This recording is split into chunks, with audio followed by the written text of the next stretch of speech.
Judge a man by his questions rather than his answers. Voltaire.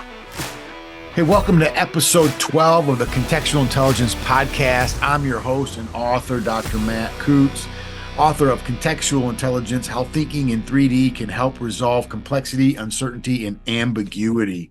In this episode, we're going to be discussing chapter 11 of my award-winning book. The title is Learning Contextual Intelligence. And in this chapter, we talk about integrating and assimilating the different contextual intelligence behaviors that we've discussed, the 3D thinking model of hindsight, insight, and foresight, the R4 model of recognize, reorder, respond, and reflect, and how those can all be integrated together, and certain things we can do to begin to apply and use contextual intelligence. It's actually the shortest chapter in the book. We start this chapter by saying contextual intelligence is learnable. Now, it sounds kind of silly to have to say that, but a lot of people, when they read things like this and they're talking about mindset, leadership, and things like that, and that fit in that genre, there's a lot of people who still believe that leaders are born and not made, and that there's so much of leadership, there's so much of becoming your future self and embedding yourself and managing change that's innate, that's automatic, that's personality dependent, that a lot of people still believe, well, there's just certain things you can't learn. So I want to start off this episode by just debunking that myth right off the bat. There are absolutely aspects of contextual intelligence, leadership, and anything else that you can learn. While a lot of it might be tacit and based on tacit knowledge, that does not mean that there is the inability to learn how to do this. Now, I will say this, there are certainly aspects of all of these attributes and characteristics, literacies, behaviors, however you want to label them, that come easier to some than to others. Okay, that's always true. That's true of everything, whether it's sports, whether it's music, whether it's arts, all those kinds of things, but we can all learn to improve and all learn to get better at them. Just like in sports, for example, I can play basketball, right? And I could go out and I can practice every day and dramatically improve my basketball skills. But no matter how much I practice, I still probably won't ever be as good as LeBron James, Michael Jordan, Steph Curry, players like that who are born better. But just because they're born better doesn't mean that other people can't do it and that other people can't improve when practicing, when applying these principles and strategies to their life. And this exact same thing is true about this leadership thing, about contextual intelligence. Yes, there are things within the contextual intelligence framework that will come more naturally to some people. But again, that doesn't mean that you can't learn it and that you can't get better at it. So that's really important. And I guess the big encouraging word I have here is you can learn this. Regardless of your current level of contextual intelligence, you can begin to learn and improve on it today.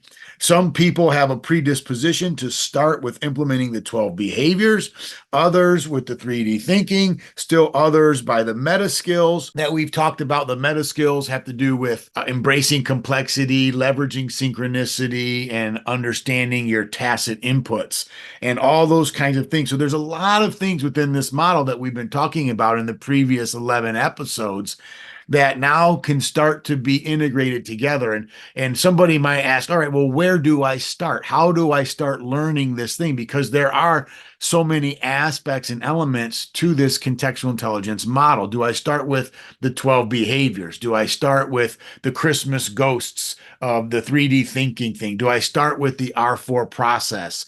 Do I start with the meta skills of embracing complexity and differentiating complexity from complication and synchronicity and leveraging hindsight and overcoming hindsight bias? And there's so many things here. You can look at it and it can be overwhelming if you try to do it all at once. And I suppose that's what stops anybody from learning anything, is you look at all that there is to do and it becomes overwhelming. Just like if you wanted to start medical school, if you thought about everything you have to learn to be successful at medical school, it'd be overwhelming, but you start with one course at a time, a few courses at a time, a few clinical internships at a time, and you gradually build to it through the bachelor's degree process, then through medical school process, then through residency training, and you chunk it all together, right? And the same thing's true for learning anything. If you're learning basketball, if you're learning music, if you're learning to play the guitar, you start with chords and you gradually build. And the same thing's true here. So don't feel like, well, there's just so much here, I don't know where to begin. That's true of everything you've ever learned. Okay. Think about learning to walk. I mean, and all that's involved. I mean, now as an adult and you look back on the neural development and all the things that go into the muscles and the nerves and the memory recall that go into learning how to walk. If you considered everything from a psychological and neurological development standpoint, there's just so much going on with just walking, right? And but you don't think about it. You just take one step at a time and you learn a little bit piece by piece. And the same thing is true here. So the beautiful thing about the contextual intelligence model and the circumplex is you can start anywhere on the circumplex. So for some people who are more meticulous and want to go slower and want to do things that can be more measured and meaningful that way, then you're going to start from the 12 behaviors, right? And you can start working on the 12 behaviors, identify the frequency in which you practice each of the 12 behaviors, which is what the contextual intelligence circumplex is all about. And the contextual intelligence profile, you can actually take an assessment that measures the frequency in which you practice each of the 12 behaviors.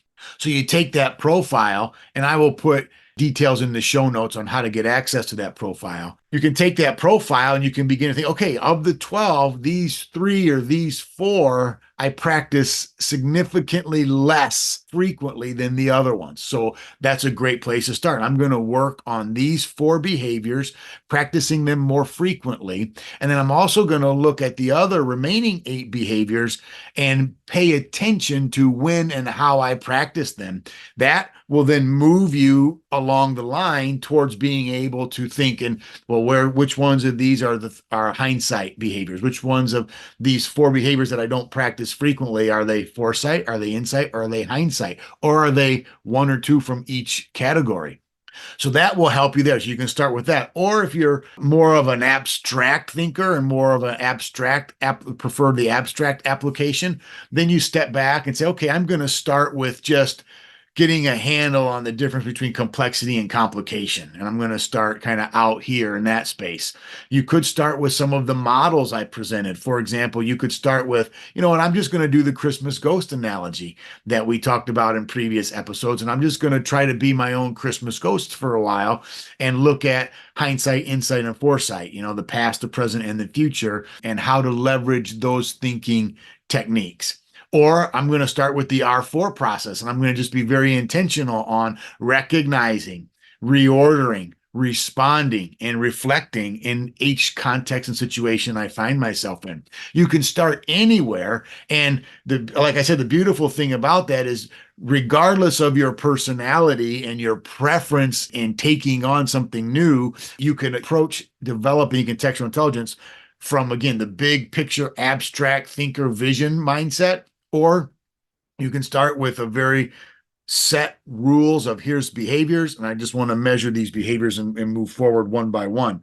So you can begin to start anywhere you want. In the chapter, I outline strategies for implementing contextual intelligence, and I just talk about one simple way to accelerate the implementation of contextual intelligence is to continually learn as much about a context as possible. In other words, become familiar with the formal and informal structures in the context or situation that you want to influence. This involves knowing who has the power to influence decisions within the context, where that power comes from, how that power is used to control the flow of knowledge. A lot of times we don't pay attention that we enter into a situation, we enter into a context, and we really only think about ourselves and how whatever is going on is influencing me, influencing my objectives, influencing my goals, things like that.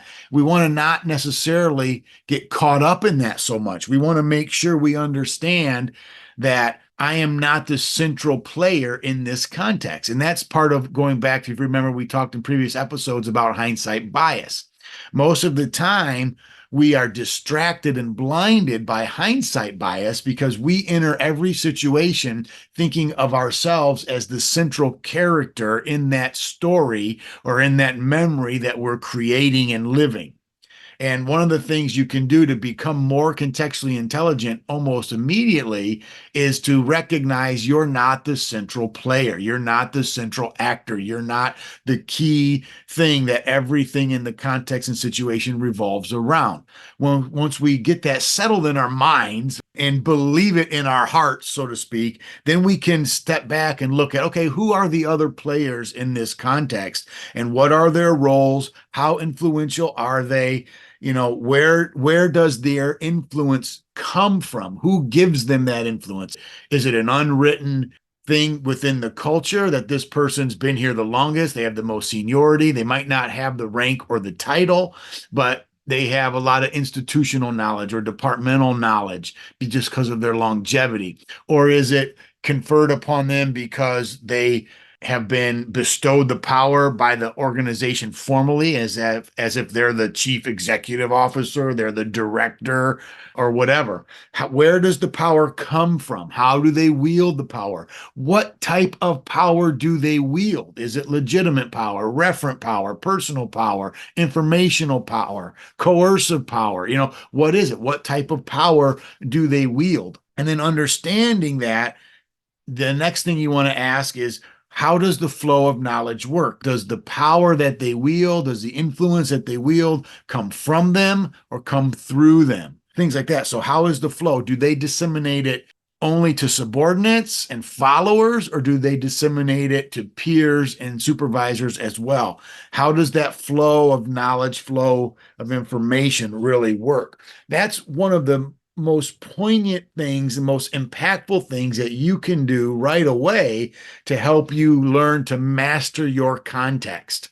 And this, I would say and argue, is one of the biggest prerequisites to learning contextual intelligence. And then the application of everything we've been talking about, the meta skills, the Christmas ghosts, the 12 behaviors, the R4 model, can all be learning to master context, then can be a catalyst for all of those things. So if you want to catalyze this learning and catalyze this contextual intelligence development process, then you can start by learning to master your context. So the other thing we can do is, I have a couple ideas here. One I call experience banking. When implementing contextual intelligence, is the belief that every context is a learning opportunity and that those lessons can be applied elsewhere.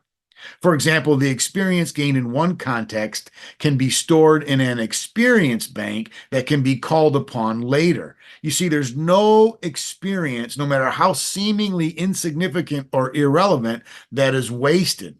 I'd recommend not trying to file your experiences in folders that are organized by context. So we've got a folder for work, a folder for play, a folder for social gatherings and things like that. We have all these folders and we learn lessons and we bank our experiences in those context-specific folders. I'd recommend trying to eradicate the context mindset folder and put them in a memory bank that's easy to access anywhere, anytime.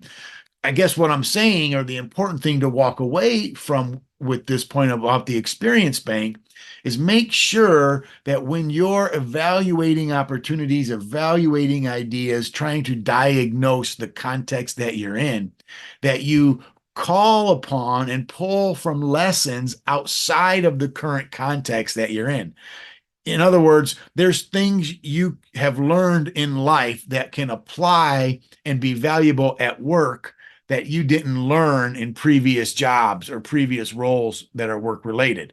There are things that might be meaningful and impactful for the situation, that a work situation that you're in, that you learned on vacation as a child at your grandma and grandpa's cottage, things like that. There are things you might learn as being part of the local PTA board, or maybe something involved with a civic organization or civic group that's a volunteer thing that you've done that might be applicable in a completely different setting, in a completely different domain. Don't forget to use those insights as well. Most people don't. I know this sounds so simple to say, but most people just don't do that. And we want to be mindful of that. The other thing we want to do is, I call it becoming co-lingual. Now, being co-lingual is different than being bilingual, right? Bilingual is I can speak two languages and I speak them independent of each other. A co-lingual person is someone who can speak multiple languages, and I'm using the word language metaphorically, simultaneously. So again, another strategy that helps facilitate the acquisition of CI is learning the language of the target context. But because the term bilingual is limited to two languages, I prefer co-lingual. Being co-lingual implies that you can respond to the structures, processes, patterns, attitudes, values, and influences within different contexts. And that's really important, is recognizing, it's one thing when you move from location to location geographically, that the language has changed, like the natural physical language. I've entered into Mexico, so I'm no longer speaking English. I need to speak Spanish. Or my case when I lived in Rwanda, for example, I'm no longer speaking English. I'm speaking Kiri-Rwandan. And that's very obvious, right? That's a very easy thing to discern and notice that, okay, they're not speaking my language. If I want to transact business, if I want to communicate what I'm thinking and what I'm feeling, I'm going to have to learn to speak their language. And that's being bilingual. The colingual thing is understanding that, well, when the context changes, there's also a language, and I'm using language metaphorically, that also changes. So when I'm interacting with a colleague at work, there are customs, there are attitudes, there are processes, there are values, there are patterns that dictate the metaphorical language that I use at work. But when I run into that same colleague outside of work, say in a social setting, the patterns, the customs, the rules, the norms are all changed. That means the language has changed. How frequently and how adept are you at changing your metaphorical language when the context changes? And that's kind of the analogy you can use, is every time the context changes, every time you find yourself in a different situation, you've got to learn to speak the language that's needed at that time. In a previous podcast, I talked about using the proper currency. Okay, this also applies here as well. When I'm in one context, dollars might be expected. When I'm in the United States and I want to transact business, I need to use dollars, United States dollars. When I'm in the UK, I need to use pounds, right? And wherever you're at, right, you use different currencies. And the issue is, how many currencies do you have? How many currencies are you carrying? We need to have multiple currencies. That's the same thing as being colingual. The other recommendation I have is learning to use a contextual map. Creating a contextual map is another way to acquire the skills of CI, and doing so requires 3 steps, and I've outlined these steps in the chapter. The first step is identifying the factors determining how success is measured in the target context. That's number 1. Number 2, identifying the available resources and obstacles within the target context. So I've identified how success is measured, and then I have to identify, well, what resources are available to me in this context. And then the third thing you want to do is create a framework for comparing performances across multiple contexts. So when we do those 3 things, I now can begin to map out the different contexts that I find myself in. Developing a contextual map using these 3 steps can yield a lot of useful information, because knowing how success is measured is a key to moving forward. And many people mistakenly assume that their idea of success is everyone else's idea of success, and that's just not true. And that's one way that contextual mapping can really help us, because it helps us overcome that assumption right off the bat. And it's not that you're assuming that everybody else has your metric of success as their kind of litmus test or as their standard, but it's really when you're interacting with other people, they're assuming that what they think success is, you know what success is. They're thinking you're thinking the same thing. And that's really not the case hardly ever. Your idea of success is going to be completely different than the other people or person's definition of success. And everyone has their own different tweaks and nuances as to what success is. And then here's actually the real issue, how to measure that success. And that's really where the rub comes down, because a lot of us would say, well, we might come to agreement on what success is more easily and more quickly than we would come to agreement on how to measure our progress toward that ultimate success marker. And that's really why contextual mapping is so important. The last thing that I just want to cover kind of in this chapter is this idea of questions that contextually intelligent people ask. So here's an important thing, because one of the things that you can also do to begin to develop the mindset of a contextually intelligent person is learn to ask contextually intelligent oriented questions. Now, I talk about in the chapter, I'm not going to get into it here, the difference between good questions and bad questions. And there are indeed bad questions, despite what you learned in grade school and what your teacher told you that there's no such thing as a bad question. There actually are bad questions. But one of the things that we really want to understand and what good questions are, and I'm just going to give you the categories here. And I actually have a list of sample questions in this chapter. I'm not going to go through those sample questions for you, but I will give you the categories around which the questions should be framed. So first of all, good questions that people who are contextually intelligent tend to ask are framed around 4 general themes. The first theme are the success metrics.